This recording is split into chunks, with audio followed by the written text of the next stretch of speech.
Dayon nangutan ako niya kung nganong naa siya. Kaya abibian ako nga nibalik na siya sa ilahang lugar. Og nitubag siya galit nga. Unsaon ako pagbalik kung akong heart nabilin dere. Medyo nalibog pa ko og ningon siya nga, I like you, Chloe. Gusto ti ka. Pero nikatawa lang ko. Kay feeling na ako wala na yung lalaki nga magkagusto pa na ako. Tungod kay hugaw na kayo ko. Siguro kung makabalo siya kung unsay binuhatan na ako, biyaan ko niya. Pero nangutana pa gani siya nga, pwede ba nga manguyab ko nimo? Nitubag ko nga, dili pwede. Diretso na ko na nga tubag niya. Dili worth it og deserve ni Tom ang sama na ako nga babae. Inosente ra kaayo siya, og limpyo pa, og naapay kahadlok sa Ginoo. Unsa ra gud ko? Ugaw na, og wala pay ayo. Pero wala na ko ni tingog pa, og ni para na lang kog taxi, dahil ni sakay na dayon ko. Dili ko katuo nga naay lalaki nga sama nito na gustong seryosohon ko kay para nako ang tanang lalaki pareho lang. Lawas lang yun og palami ang ilahang gukod sa mga babae. Pero wala jud ko giundangan nito. Mas nakurat pa ko sa dihang niadto siya sa club nga ako ang gitrabahuan. Niana pa siya sa kuha nga dili nakapwede mo baliban kay gibayaran na tika. Ako siyang ingnan na buing na yun ka to. Niana pa siya nga please. Isa ka oras lang. Dayon wala na ko katingog. Og niuban ako niya. Gidala ko niya sa usa ka beach og naglingkod mi sa may bato. Nangutana pa siya ngano. Nitan-aw ko niya kay nganong nangutana siya why. Medyo nalibog ko. Hindi niya na siya nga na nakinindot nga trabaho. Pero nganong gasulod pa man kaglaw. Then tubag ko nga gusto jud ka makabalo. Nitubag si Tom nga, yes, I want to know all of you. Ug sure ko nga kung unsa man na, I will still like you. Sumutong ako siyang giingnan. Nga gihilabtan ko sa kong papa. Nanimata na lang ko usa ka adlaw nga ginapangita na sa kuang lawas ang magpalami. Itugan ako tanan-tanan ko to. Ug first time nga naay naminaw na ako ug akong natug-anan sa tanan. Lamay minday kaayo sa paminaw no. Nga naa kay matug-anan sa imong mga gipangpati nga sakit. Ug nikalit lag ingon si Tom nga, Chloe, ako na lang ang gamita. Quit your job sa club. Ug kung gusto ka nga magpalami ka, tawagi lang ko. Promise na ko nimo nga mas satisfied ka maski wala pa ko'y experience. Nitanaw ko siyang mga mata ug makita na kung seryoso yun siya siyahang mga gipanulti. Pero wala ako nag-yes kay Tom. Pero pag abot na ko sa akong apartment, naapag yun siya gisulti nga maong naka-overthink ko atong gabihuna. Mingon magud siya nga, Chloe, marry me. And no one else na ang makaabuso sa imuhang kahinaan. Pero naipart sa kong nahuna nga, naunsa man ni siya, pakaslan naman ta. Basig dili ta masatisfied ani. Makasala na lang hinuon ta. Sumoto, nga sugod ato nga time, sige na jud og nagpadayon si Tom og pagpanguyab sa kuha. Pero always lang ko nga gano siya. Iyang ginabuhat kay iyang bayaran ako ang oras sa club para lang jud mapansin ako siya. Sige lang siya ingon nga, give me a chance. Makita man sad nako siyang mata nga sincere kayo siya. Sumoto nga nay one time nga nag-check in me sa usa ka lunch. Nagkatawa pa ko niya kay halatang nakulbaan siya. Ug samtang nagpadulong mi sa kwarto, nagpaulahi pa siya. Dili ko katuo ba nga naay wala pay experience ng Amerikano. Pero nahuna jud nako basin ate krani niya. Mo nang gusto na akong suwayan. So ako siyang giingnan nga gusto nimo, di ba? So nag-crave ko og palami karon. Dili na ko makuha tungod kay naa ka permi nga gasamok-samok nako. Nitubag si Tom nga sure. Same sa akong giingon nga gusto nako nga ako ra ang imuhang gamiton og ako ara ka.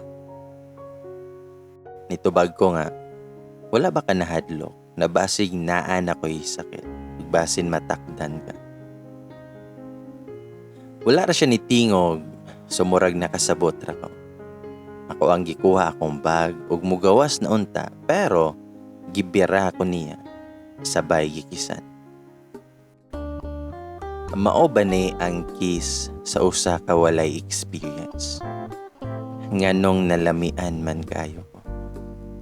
Karon pa ko katilaw ato nga kiss nga naay sagol nga pagrespeto ug walay sagol nga pagka-hush. Dili sakit, pero gentle lang kayo. Nagingon siya nga, I don't know where to start, but I will do everything to make you happy. Dayon, he kissed me again. Og karon pa ko naka-feel jud oging ato nga kiss bitaw. Nga naay kauban nga love. Hangtod sa nisabay ko sa mga lihok siya. Dili wild, pero ganahan ko. Gitudluan pa nako siya sa ubang gusto nako. Musunod ra sad siya. Og buhaton ra pud niya. Nagkatawa pa ko kay kanang inigkaaw niya, kay dili yun siya kabaluman. Sakit kaayo kay maapil man ang ngipon niya. Hangtod sa siya nasad ang ako ang gikaw. Og tinuod ko di ay. Nga wala pa siya'y experience. Lami mo po dahil diba kung ang lalaki kay wala pa experience tungod kay ikaw ang magbuot ug unsay gusto nimo. Medyo nalain pa ko tungod kay nahuman dayon siya. Pero akong gi-expect nga muundang na kay human na siya pero gatindog pa man gihapon ng iya. Ay gahi pa man kayo. Pero ana siya nga wala pa man daw may nahuman. Gusto pa siya maka-feel nga makasulod ang iya. Og labaw na ko. Gusto pa siya nga maka-feel nga makasulod ang iya sa kuha. Pero labaw na ko. Kay ga-crave ko siya nga 7 inches ang iya. Og labaw sa tanan. Kay tambok pa. Hangtod sa pareho yun na mo nakabot ang langit. Dili lang kausa, kundi kadaghan pa. Pagkahuman na mo, tulog kay siya nga nasa kwanta pa. Sige kog tanaw niya kung mao na ba ni ang taong para nako. Naapa di ay para sa kuha. Mubangon unta ko para mo-order og foods pero nakamatama na siya. Unihangyo nga another round na po daw. So ako, mauman po ako ang gusto. So ni-go na po ko. Satisfied pa sa tanang satisfied ako ang napate. Pagka next day ato, abi kog muundang na si Tom sa pagparamdam sa kuha tungod kay nakuha na niya ang iyang gusto. Ikasagaran yun sa mga lalaking ako makaila, kay pagkahuman sa tanan o matagbaw na sila, mura nagwala na kaila, kay human naman. Pero, sakto gyuday ko. Maor yun to ang gusto niya, kay 1 week na siya, nga wala nagparamdam. Hangtod sa naabot ang rest day na ako, nag-crave na sad ko og palami. Pero gisulayan akong pugong akong kaugalingon. Motong nanawag ko kay Tom. Pero dili siya matawagan. So nakaingon jud ko nga atik lang ang tanan nga gusto ko niya. Gusto lang yun siya nga makatilaw. So kung gibuhat, nanawag ko sa usa sa akong kauban sa trabaho nga nanguyab sad sa kuha. Pero tungod kay palami ila kung gusto, unya hawod man pud siya kaayo mo dala. Pero pag humana mo, kay naay nag-doorbell. Ug ang nag-open sa door, kay katupang lalaki nga ako ang kauban. Nadunggan pa nako ang tingog ni Tom nga nangita sa kuha. Mo nang gadali-dali ko og suot og sanina para doon siya. Tapos ang nakapait lang, kay naka-boxer atong lalaki nga ako ang kuyo. Ang nawong ni Tom pagkita niya nako kay murag naguwa. Nisulod lang siya kalit og ni dool nako.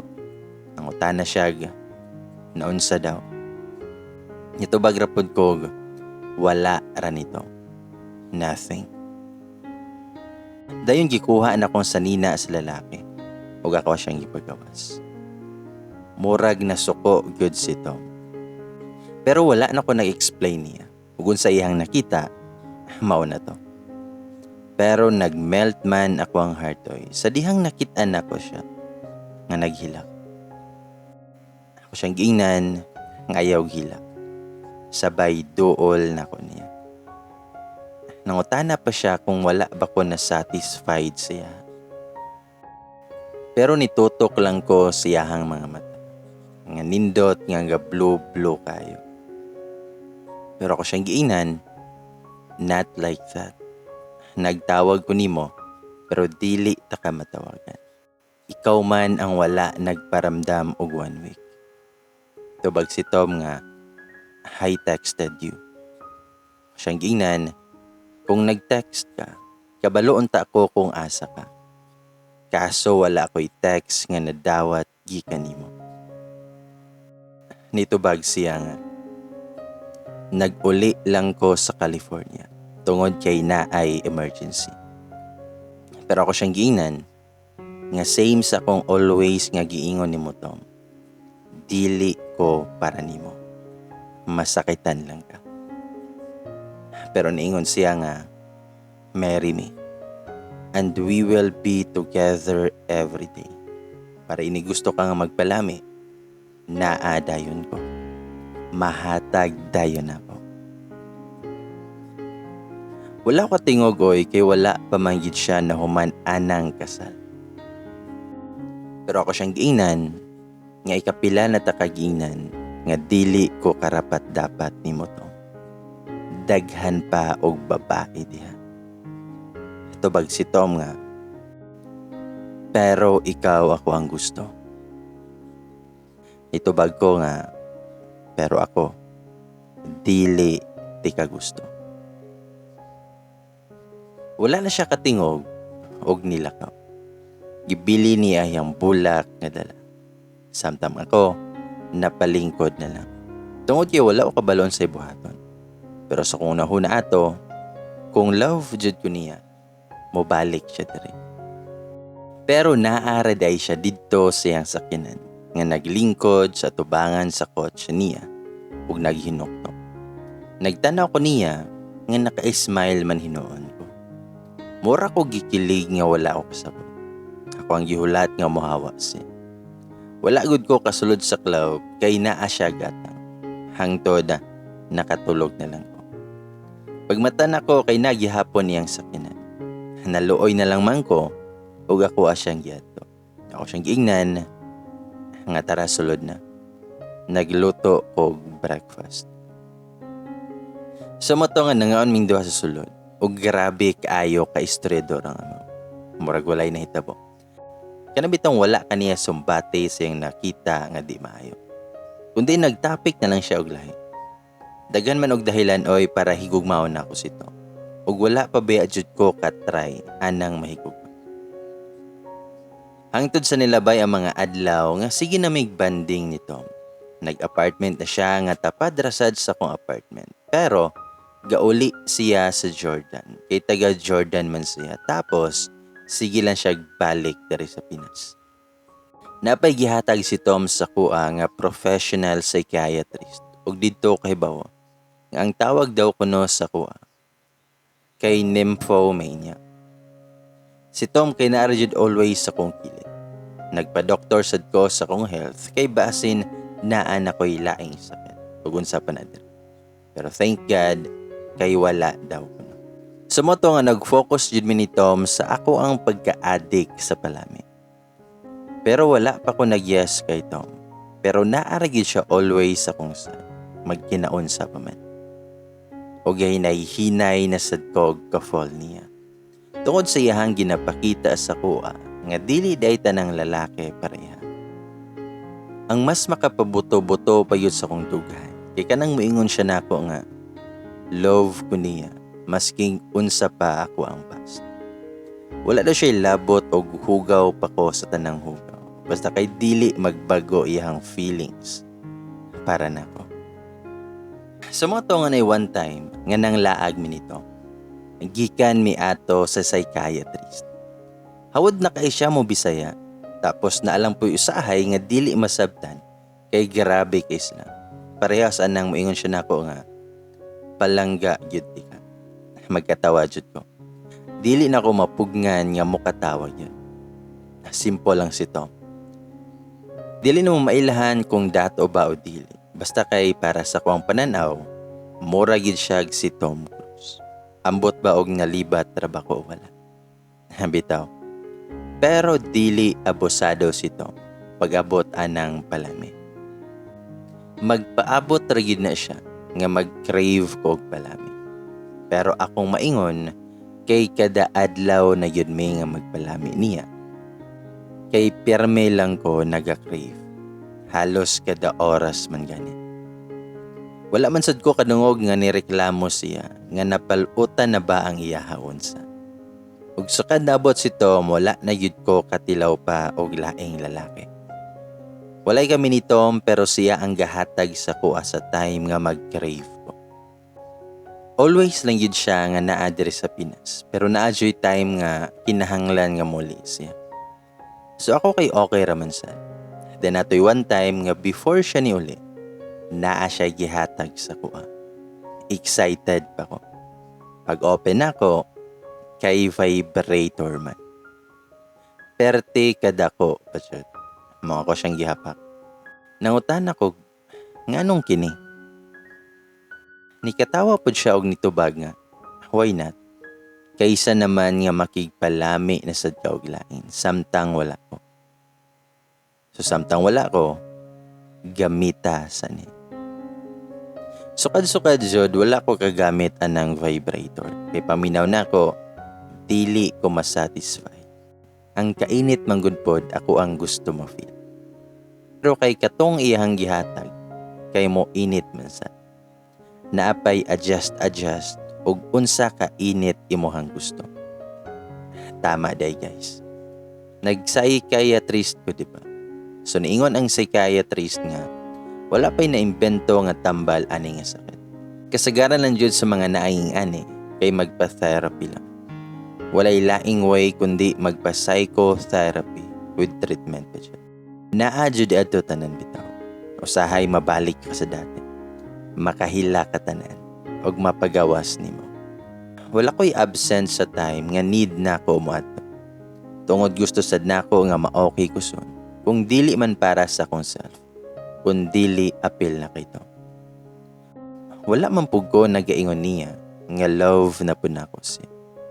Maabot ra gihapon ng adlaw nga moingon ako niya nga palangga gayud sad nako siya.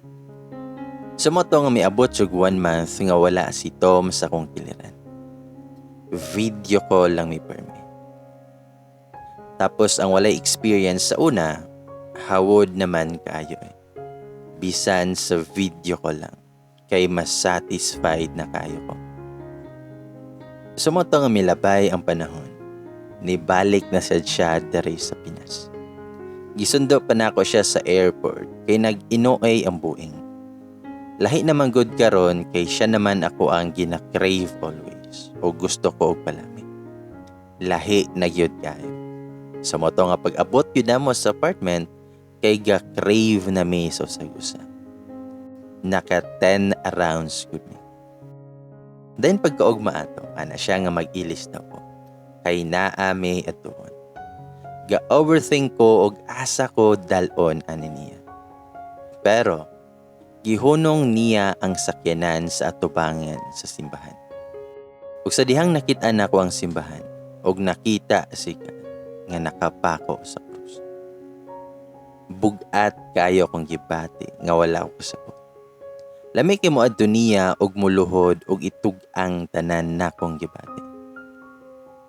Pero nilabaw gihapon sa kuha ang kalagot ug ang pagtuo nga walay Ginoo. Kay ug naaman nganong gipasagdahan ko niya. Sumutong ako siyang giingnan nga ipaandar ning sakyanan. Tubag siya, why? It's God, Chloe.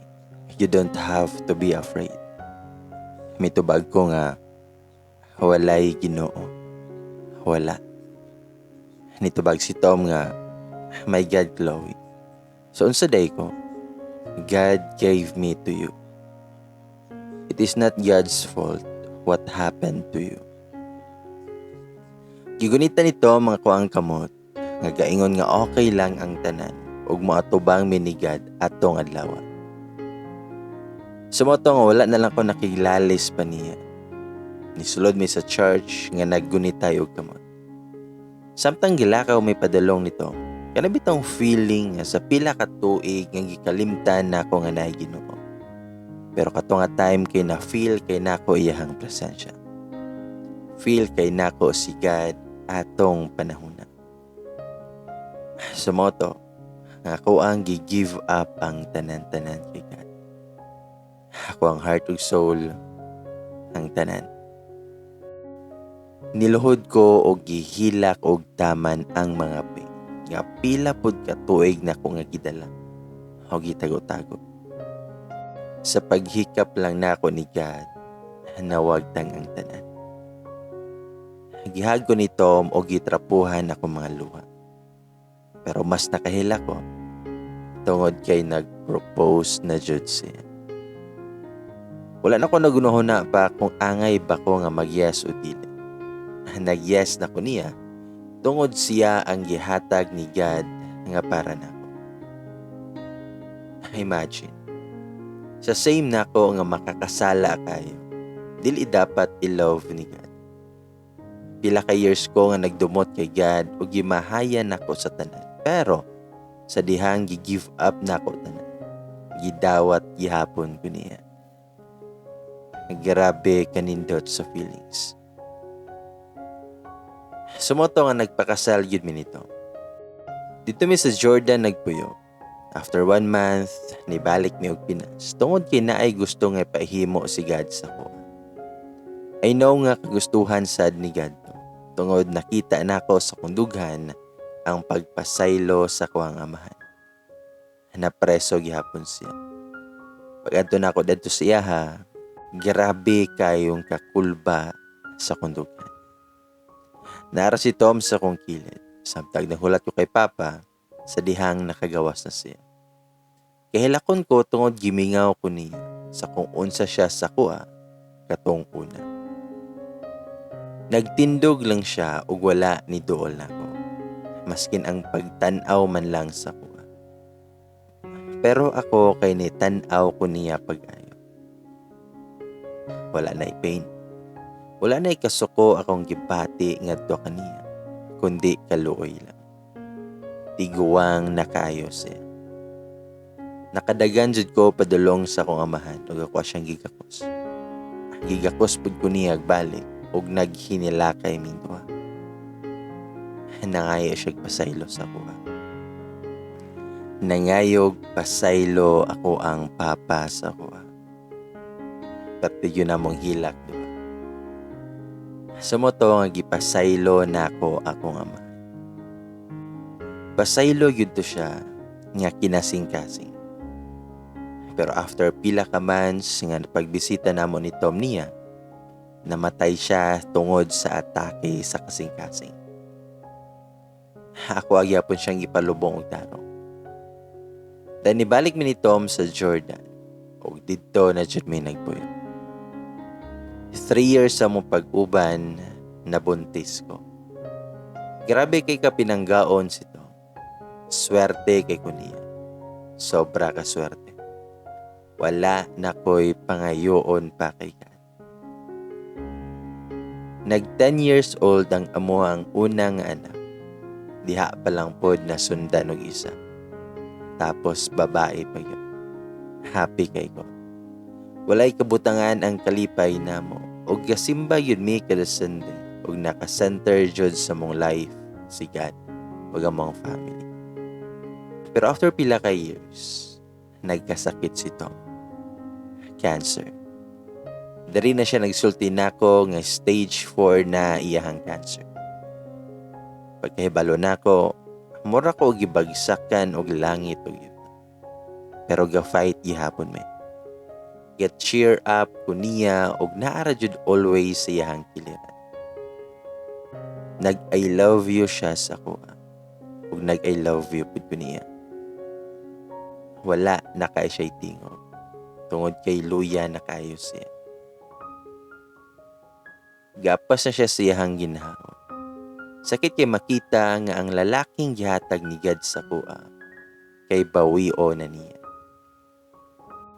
Hangtod sa nawala na yun si Tom sa kuha. Mura kong nabungol pagkadungog ato. Dili ko katuo nga wala na si Tom. Dili na nako siya mahikap, mahag, makisan. Lami kayo iyo Tom. Lami kayo sad nga mawala na lang. Hangtod sa nag-collapse ko. Nawala ko sa pamuot og nakamata na lang ko nga naa ko sa muang balay. Nakapangutan ako nga nganong nimata ba man ko? Dapat sad unta dili na lang. Dili na ko madawa pero wala na ako gi-question si God. Grabe jud nga pagkalugmok na ko ato. Pero kinahanglan ako mo fight tungod kay naa pa ko yung mga anak. Kung gibiyaan man ko ni Tom, pero naaman sa siya'y gipili na ako. Hanga mo ang duha ka anak. Dili na ko angay mabalaka sa financial. Tungod sobra na kaayo ang gipilin sa mo nito. Pero tungod kay gusto sad ko magtrabaho, nagtrabaho ko dari sa Jordan. Sa hotel gihapon. Pero mas nag-focus lang jud ko sa kuang duha ka anak. Pero wala pa ko nagminyo pag-usap. Og never na sad ko nag-crave og palami. Scattered words and empty thoughts seem to pour from my heart. I've never felt so torn before. Seems I don't know where to start, but it's now that I feel your grace falls like rain from every fingertip, washing away my pain. So dari na lang ko taman guys, og hope na mo'y na-learn sa kong kaagi. Sa mga nawad anong pag-asa, fight lang jud ta ninyong tanan. Hanaman yun na ang life. Nay ups and downs, pero ayaw tuguti nga makaon mo sa inyong past. Masuko og unsa pa nandara. Ayaw kalimti nga naay Ginoo. Bahalag magkamang na ka sa mga trials. Daghang salamat sa inyong pagbasa o pagpaminaw. Chloe.